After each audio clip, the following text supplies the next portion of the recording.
Welcome to our discussion on implicit differentiation. So far we've seen functions that are describing y explicitly.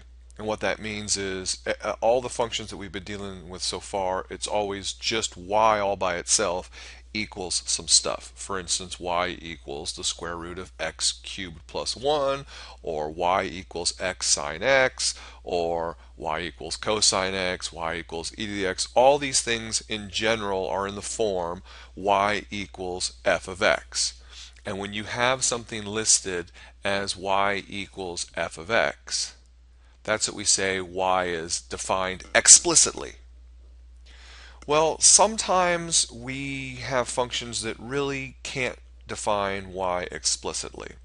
Something like equation 1, where we have x squared plus y squared equals 25, the equation of a circle. Or x cubed plus y cubed equals 6xy. Neither of those define y explicitly. Now, in some cases, we can do some algebra and then solve for y algebraically, and then have an equation for y explicitly. In the case of equation 1, if we isolate the y squared and then take the square root, we get that y equals plus or minus the square root of 25 minus x squared. And you got to remember it's plus or minus because we took a square root. And basically what happens there is now we have a function that originally, as as equation 1, it was the circle, but now that we've kind of done this algebraic manipulation, that plus or minus gives us the top and bottom halves of the circle. So we get the top semicircle and the bottom semicircle, and by doing that we've also turned it into a function, right? It now passes the vertical line test. But other equations we really can't do that, like the second one, number 2. You really can't solve for y explicitly, at least not easily, for this function. You can do it with some advanced computer software, but by hand it's a nightmare. So instead of trying to do that, we wanted to figure out, is there a way that we can take the derivative of this? Because we know, for instance, you can graph it, you can see it. There's figure 2. It's called the folium of Descartes. It is a function. Well, it's not a function, right? It's a relationship because it fails the vertical line test. But it has slope, right? There is slope everywhere along that line. So the derivative is defined. We can find it in all these different places. If we took that relationship and broke it up into some pieces that would no longer fail the vertical line test, then we could have a function, and it would be continuous, and it would have limits, and then we would know that we would have derivatives. So there's got to be a way to take that derivative. Well, all you have to do is remember that y, right, the letter y, really is just f of x. Y is a function of x. It's defined in terms of x. So instead of the original equation being x cubed plus y cubed equals 6xy, we can now write that as x cubed plus some function of x cubed equals 6x times a function of x, right? Y is just f of x. And we can take the derivative of f of x cubed, because the derivative of f of x cubed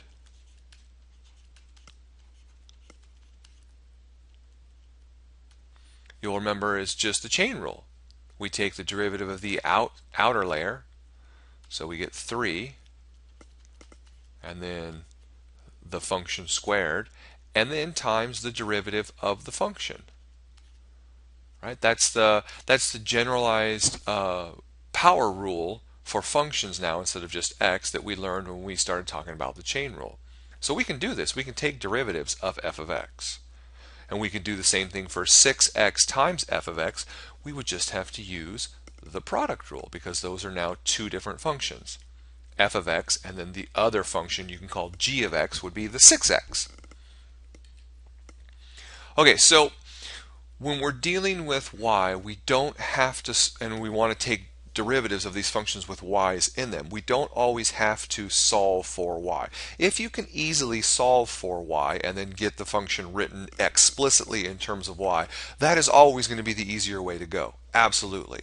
But if you can't, when you have functions that cannot be solved for y, then we can still take the derivative of the whole thing, and it's called implicit differentiation because now y is being defined implicitly. When y is part of its own description, then it's implied, right? It's implicit as to what y actually equals, and that's where the term implicit differentiation comes from. Let's look at a couple simple examples. We'll go back to our circle. X squared plus y squared equals 25. We're going to find it two ways. Well, first we'll just find it the implicit differentiation way. So we want to differentiate both sides of that equation. So we're basically just taking the derivative of the left side, all right, and the derivative of the right side. And of course you're all saying, well, the derivative of 25, derivative of constant, is just 0. And then the derivative of the left side, well, I can use the rule of the derivative of a sum is the sum of the derivatives, right? And you can break it up into two pieces. This first piece is really easy. It's just going to be 2x. But to take the derivative of the second piece, we're now taking the derivative of y squared. But remember, y is just a function of x, so we can use the chain rule. When we're taking the derivative of y squared, we're taking the derivative of y squared with respect to y times the derivative of y with respect to x, right? This is the whole, kind of du dy times dy dx gives you du dx. Well, the derivative of y squared is just 2y and then dy dx. And that's where we get our second piece, still equal to 0. Now, when we're trying to find dy dx, that means we're trying to find y prime, right? Dy dx is the same thing as the derivative of y. These are just two different ways of writing it. So when we have this piece here, this is our y prime. That's our derivative of y. So now all we have to do is solve for this algebraically, meaning just move this stuff to the other side, right? So you subtract the 2x, then divide by the 2y, and the 2's cancel, and you're left with, there's your derivative. So the derivative of y with respect to x, i.e. y prime, the rate of change of y with respect to x is negative x over y. It's a ratio, right? It's a function. It's okay to have a derivative that's not just a number. If we need it to be a number, we can always evaluate it at a point, which is what we're going to do in part B. We're now going to evaluate this at the point 3, 4, so we can find the equation of the tangent line. So at the point 3, 4, we just plug those in, and instead of our derivative being negative x over y, it's negative 3 over 4, or negative 3/4. Then we plug that into our point slope formula of the line, and voila, we have 3x plus 4y equals 25. That's standard form of a line. If you wanted to put it in y equals mx plus b format, right, it would very simply just be y equals negative 3/4 x plus 9/4, and then plus the 4 that you moved over. And when you do the division,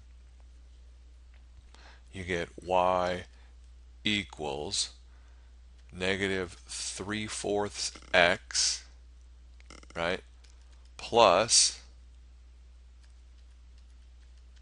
25/4. Very simple. Okay, if we had taken the original function x squared plus y squared equals 25 and just solved for y squared and got back to this point that we already discussed, right, that it's plus and minus this, and then we wanted to find the equation of the tangent line, right, on the point 3, 4.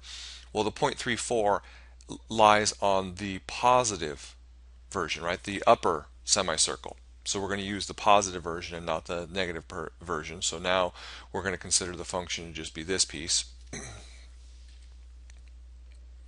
Differentiating that function using the chain rule, right, because this is really just y equals 25 minus x squared all to the 1/2 power, right? That's the same thing as a square root. So using the chain rule, the 1/2 power comes down, and then it's the 1/2 minus 1, and that's where we get this first step. And then times the derivative of the inside, right? Second step. So we haven't done anything with this yet. Taking the derivative of this, we get the negative 2x.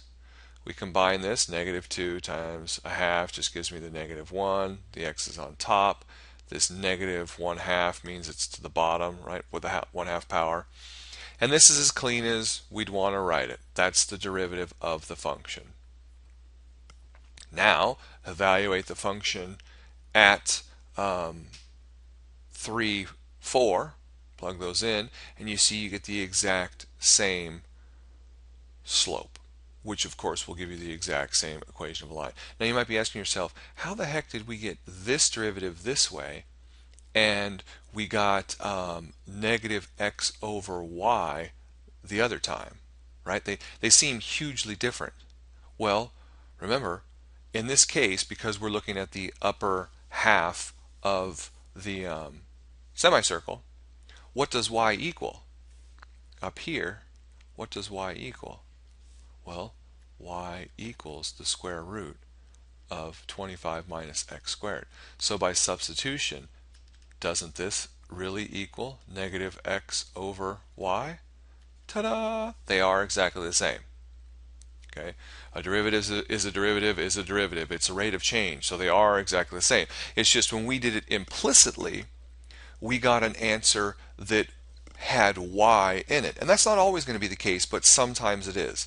So when you do implicit differentiation, there often are times where your solutions will still have y in them. And there's nothing you can do about that, because if we had an equation where you couldn't solve for y explicitly, you couldn't do this type of substitution. But if you had something where you can solve for y explicitly, like in the example here, then once you took the derivative and got negative x over y, you could go ahead and sub back in for what y was, in terms of x, and get the negative x over the square root of 25 minus x squared if you wanted to list it now all in terms of x. But it's okay. We don't have to have everything in terms of x, right? X squared plus y squared equals 25. That's a circle, and it's okay that it's defined in terms of both x's and y's.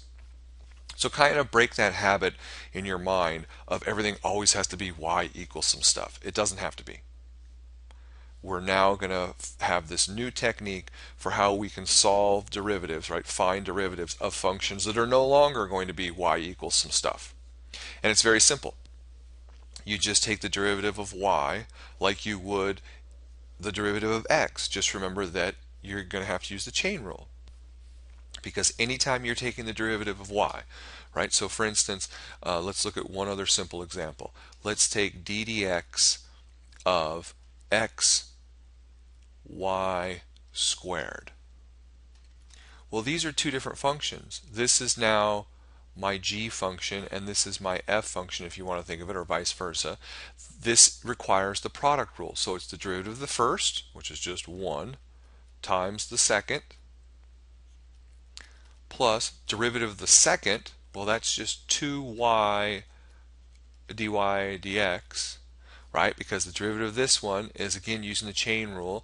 It's really thinking of it as f of x squared, and the chain rule tells me it's 2 times f of x times the derivative of f of x, and then by substitution, right, f of x is y, and the derivative of f of x is y prime, or the same thing as dy dx, right? That's where all this comes from. So 2y dy dx, and then times the first part, which is just x, right? That doesn't change.